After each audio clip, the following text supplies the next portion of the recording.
perjalanannya ternyata ditemukan ada talent lain yang mengalami kerugian dari Densu manajemen, di mana invoice yang digunakan untuk urusan kerja talent tersebut menggunakan nama Densu manajemen dengan kronologi diduga penggelapan uangnya itu dengan dia dibayar 20 juta.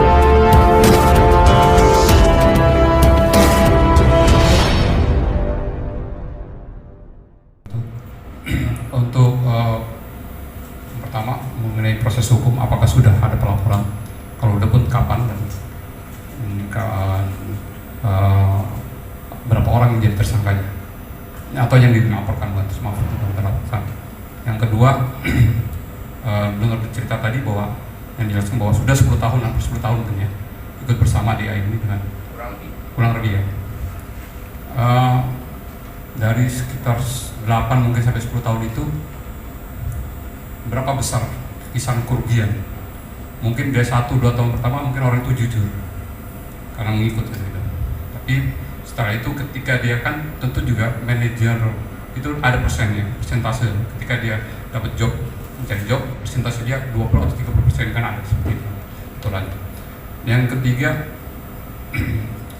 dari mendongkreng nama manajemen ya, dan semua manajemen itu ada pihak 3 tadi yang dilibatkan untuk diiming-iming masuk dalam sebuah manajemen yang mudah penyalaman. Itu tentu ada uang yang mengalir di situ. Udahkah ada nilai yang terungkap, berapa nilai yang masuk, atau ada orang yang komplain jadi calon artis mungkin ya dalam tanda kutip seperti itu. Terima kasih, itu aja dari saya. Assalamualaikum warahmatullahi wabarakatuh. Baik, satu-satu dulu ya. Dengan dari media mana? Parakam. Ya, terima kasih ya Bu.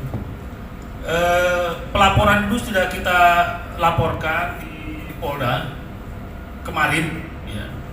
Ini sengaja kita tadinya tidak mau rame lah, ya, karena ini memang banyak desakan dari kawan-kawan untuk menyampaikan, dan klien saya memang juga public figure, memang harus dikelirkan juga, ya, harus ada klarifikasi kepada masyarakat. Ini kan proses pembelajaran hukum juga kepada masyarakat, sehingga apabila ada peristiwa itu dia cepat menyelesaikan persoalan tersebut, ya. Jadi sudah kita laporkan, ya, kemarin tanggal 29, ya, 29 klien sendiri langsung melaporkan didampingi saya, ya, selaku kuasa di Polda Metro. Kemudian apa yang kita dugaan tindak pidana yang dilakukan itu 263 pasal tadi yang saya sebutkan tentang pemalsuan surat, dan 372 KUHP, ya, tindak pidana penggelapan. Terhadap tadi pertanyaan, sudah sekian lama bersama baru ketahuan gitu kan. Sebenarnya memang manajer ini kepercayaan penuh, ya, kepercayaan penuh dari klien, semua pekerjaan dia atur, dan saking percayanya silakan saja untuk mencari klien, ya, mencari klien untuk pekerjaan lah. Dari pekerjaan yang didapat itu 25% udah harus fee-nya kita sampaikan ke dia, 20-25, ya. Nah, belakangan dia tidak menyampaikan dengan sebenarnya mana pekerjaan-pekerjaan yang memang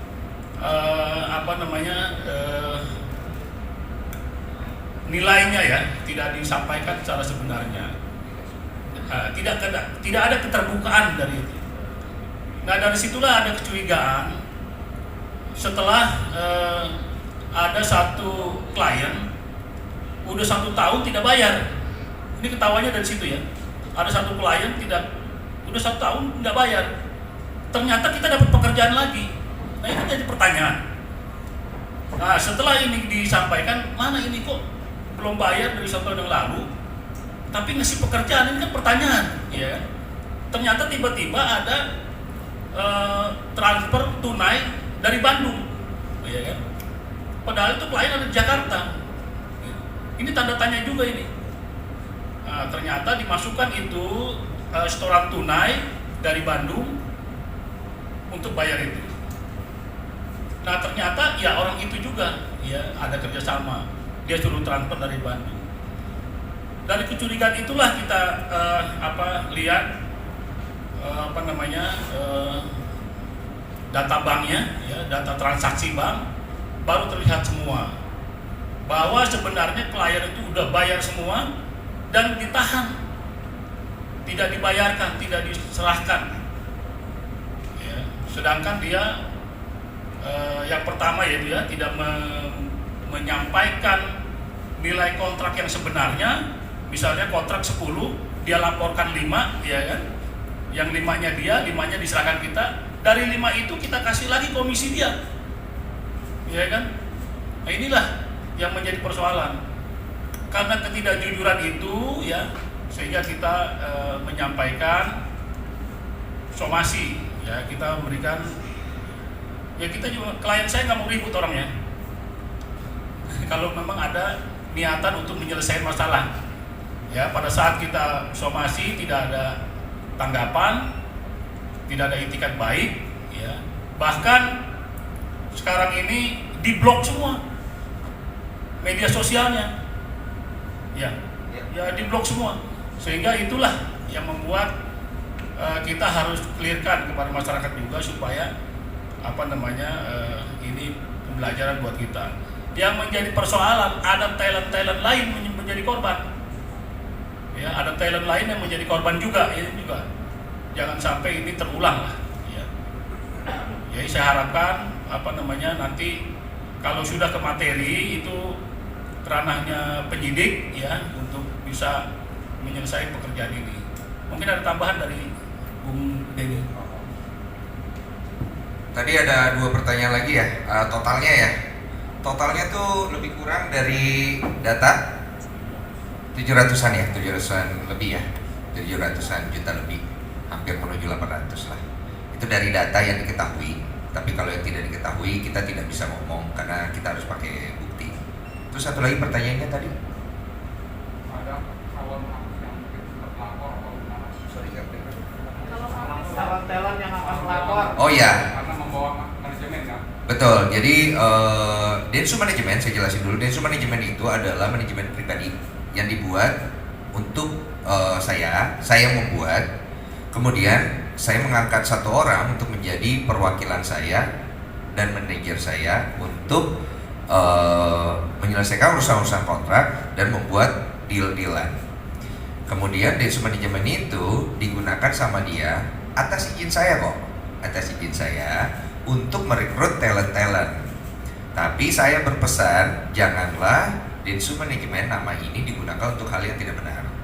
Dalam proses perjalanannya ternyata ditemukan ada talent lain yang mengalami kerugian dari Densu Manajemen, di mana invoice yang digunakan untuk urusan kerja talent tersebut menggunakan nama Densu Manajemen dengan kronologi diduga penggelapan uangnya itu dengan dia dibayar 20 juta, tapi si manajer ngedeal dengan pihak klien 60. Oke. Dari 20 juta yang dibayarkan, si manajer meminta lagi 20% ya. 20%. Oke. Jadi ini ada ketidakjujuran. Kemudian uang 20 juta ini ternyata masih belum dibayarkan, sudah hampir setahun ya, setahun. Nah setelah ditemukan bukti-bukti lain, kerugian daripada talent itu, gue sebut namanya atau nggak usah nanti aja ya, di kisaran hampir mencapai 120 juta. Tapi itu urusan dia dengan pihak mantan manajer saya, yang mereka sedang berusaha selesaikan dengan proses mediasi. Nah kalau urusan saya itu pribadi sudah saya coba koordinasikan dengan mantan manajer saya coba mediasikan langsung dan dia sudah membawa bukti-bukti yang saya minta, dan dia sudah mengaku kalau dia melakukan hal itu. Kemudian ketika saya mediasi sama dia, ternyata saya temukan dia masih berbohong. Itu yang membuat saya akhirnya coba untuk melakukan mediasi lagi, dikarenakan ada pengaduan dari mantan talentnya dia yang tadi saya sebutkan, bahwa dia mengalami kerugian juga. Maka saya pergi ke tempatnya karena saya hubungi tidak dapat balasan. Ketika saya bertamu ke tempatnya, orangnya sudah tidak ada. Tapi saya dipersilakan masuk oleh pembantunya. Maka kami masuk bersama dengan Mas Ogi untuk menyelesaikan masalah hal ini. Tapi tidak ada sambutan dan akhirnya kami pulang tanpa ada merusak, tanpa ada kekerasan, tanpa ada pemukulan dan apapun itu. Kenapa saya ngomong kayak gini? Karena di luar sana itu beredar isu itu secara mulut ke mulut.